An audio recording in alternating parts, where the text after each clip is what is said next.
Thank you. It's actually of Newnham, and I would be very happy to be of Newham, but it's slightly embarrassing because if anybody comes up and says, what do you think about Newham, I'm not very good at giving the answers. So, but obviously, I'm here.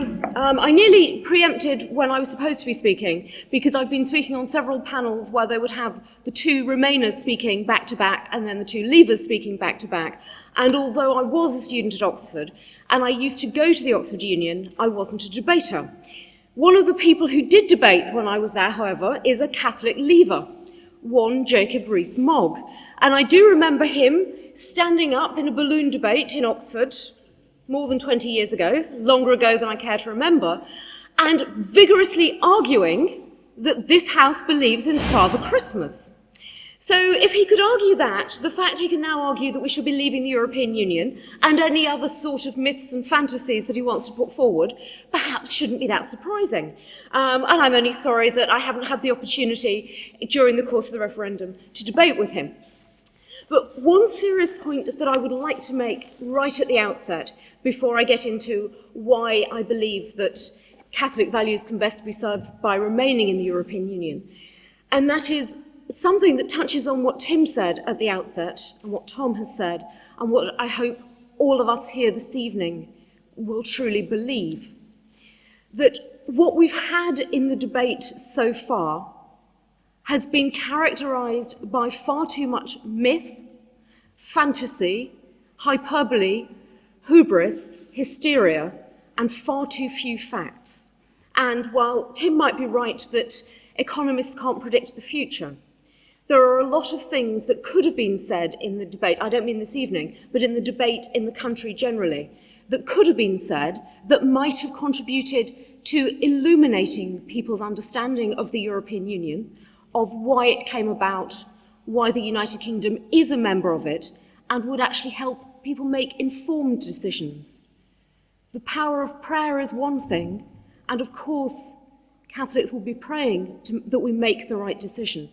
But we would have been helped enormously if people on both sides of the argument had been a little bit more willing to be honest and had far fewer attacks on personalities, because I think we are in severe danger of undermining trust in politicians and others, such that on the 24th of June, we're going to have a difficult job coming back together as a country with mutual respect.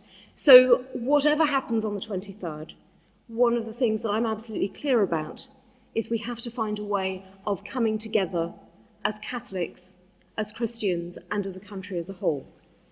But I'm absolutely clear that being in the European Union does help us as Catholics and does mean that Catholic values are better served by being in the European Union. I'm going to look back to the past briefly, but obviously Tim has ensured that I need to look at the present in great detail as well. So you will find that after a couple of minutes I will throw my notes away because what I've been going to say and what will appear in the tablet tomorrow is slightly superseded. But I think it is important to look at why was the European community, the European coal and steel community, set up in the 1950s. It was about bringing a continent that had been ravaged by war to peace. It was a group brought together by a group mostly of French thinkers, and as Peter Hennessy said in the House of Lords today, in a sense it was a group of people that the British wouldn't necessarily have a lot of truck with. Left-wing, Catholic, French intellectual bureaucrats. So possibly a few aspects of the Founding Fathers that we might as British Catholics have some issues with. But a set of people, not all French, Konrad Adenauer from Germany, Alcide de Gasperi from Italy, Jean Monnet and Robert Schuman, who came together to look at a new way of working together in Europe to make war among European states materially impossible. And their founding zeal did come from Catholic social teaching. Tim has suggested that that's now seen in the breach, but there was an understanding of subsidiarity, of participation and of solidarity among those founding fathers, and they were all male. So I apologise, I'm not being gendered about it, but the founding fathers were all indeed male. and indeed in the case of Robert Schuman, so devout that a committee was set up for his potential beatification. The only problem is he hasn't managed any miracles, and the fact that the European Union was awarded the Nobel Peace Prize in 2012 isn't seen as a sufficient miracle. So even though some of us might believe that the European integration process has brought about peace, it isn't in itself enough to have ensured that Robert Schuman has become a saint. But the origins were clearly driven by Catholic and Christian thinking. There was a vision of a united Europe that was a Christian Democrat project, one where solidarity would replace destructive nationalism, but would also provide an alternative to godless communism, which we were seeing in the east of the continent. Coming in the wake of 2 world wars and centuries of intra-European conflict, those visions were important. But the British reaction to the Second World War was rather different. It wasn't faith-based, it was much more pragmatic, much more focused on the here and now, the nationalisation of coal and steel, and a Labour government that said, we don't want to be part of this new initiative. We don't want to pool the resources of coal and steel. And they were rather concerned about sovereignty, as was Winston Churchill. So from the Conservative side, concern also about sovereignty and nation, but for Churchill also a vision of a united Europe, based on a spiritually strong France and a spiritually strong Germany, but one where the United Kingdom was being supportive from the outside. Catholic thinking didn't feature very heavily in the United Kingdom in the 40s, 50s and 60s. There are probably more Catholics now willing and able to engage in popular debate and able to argue the case that even in the 21st century, the European Union does better represent our values and enable us to fulfil our values. We've already heard from Tom that the Cardinal Archbishop of Westminster has talked about the importance of the long tradition in Christianity and in Catholicism in particular of believing and holding things together. There's a strong tradition in the Catholic vision of life that to start down the path of division almost inevitably leads to further division. And that is one of the starting reasons why I think in 2016 it is crucially important that the United Kingdom remain in the European Union. Because there are problems in the European Union. We've heard some of them from Tim. The Eurozone crisis, and we shouldn't conflate the Eurozone and the European Union, they're different. But there are severe problems in the Eurozone, but they are ones that can be dealt with through solidarity, and they can be dealt with much better if the United Kingdom, as one of the most prosperous countries in the world, the 5th largest economy, doesn't walk away into isolation, doesn't say this continent is too difficult for us to manage, doesn't say that this is something of which we want no part, doesn't want to create a divided Europe. If the United Kingdom remains fully part of the European Union, we have every opportunity to work with the other 27 member states to look for a better way forward, where we look to serve the most vulnerable in society, to choose for the poor, as Pope Francis would call on us to do.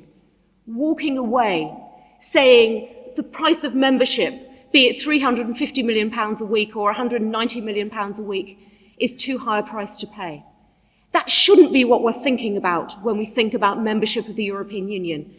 Do we get back more than we put in or not? Shouldn't be the question that we as Catholics think about. We should be asking, what is the purpose of this community? Who are we working with and why? Ladies and gentlemen, I profoundly believe that by working together, we're able to create a more secure Europe, but also one where we're working in the interests of everyone. Subsidiarity does form part of the treaties. Tim's right. We haven't seen enough of subsidiarity, but that doesn't mean we should simply walk away and look for a British solution separate from the other 27, one where we look to our own national interests. We should be looking to see how we can work better in the community that we've got, working from within the 28, as we currently are, for a stronger, more Catholic, more open, more tolerant European Union that spreads our values, that works more closely with our nearest neighbours and looks to the poorest. Because there is a huge issue on our continent and on our shores, that of the refugee crisis. But ladies and gentlemen, there is nothing in British membership of the European Union that is stopping us taking as many refugees as we want to take. The UN Convention, the Geneva Convention on Refugees of 1951 requires us to take refugees who arrive at our shores. It doesn't require us to take refugees from further afield, but it equally doesn't say, oh, United Kingdom, as a member of the European Union, you may not take more refugees. That is just an excuse. We are fully able to do that, and as an open, tolerant society, we should be doing that. We should be looking to our neighbours. We should be much more open. We should be welcoming more refugees. We can create an immigration policy that is also more tolerant, more open, more Christian, one that opens up barriers rather than closing them, opens up borders rather than putting up barriers, in the words of the Archbishop of Canterbury, because hopefully we can be a little bit ecumenical. If one of the key principles of Catholicism and Christianity is to love our neighbour, then working with our nearest neighbours to show love to our closest neighbours who are fleeing from persecution, fleeing genocide in Syria, Iraq, Libya. We should surely be doing that. We can do that best by being part of the European Union, working together. Doing that, we can help change the rules and create a more tolerant, open society. If we walk away, we simply leave a damaged European Union, less able to deal with the Eurozone crisis, less able to deal with the migrant crisis. That would be a dereliction of our duties as British people and as Catholics. Ladies and gentlemen, by remaining in the European Union, our values are best served and our neighbours are going to be loved much more than if we walk away. That wouldn't seem to be the Catholic way.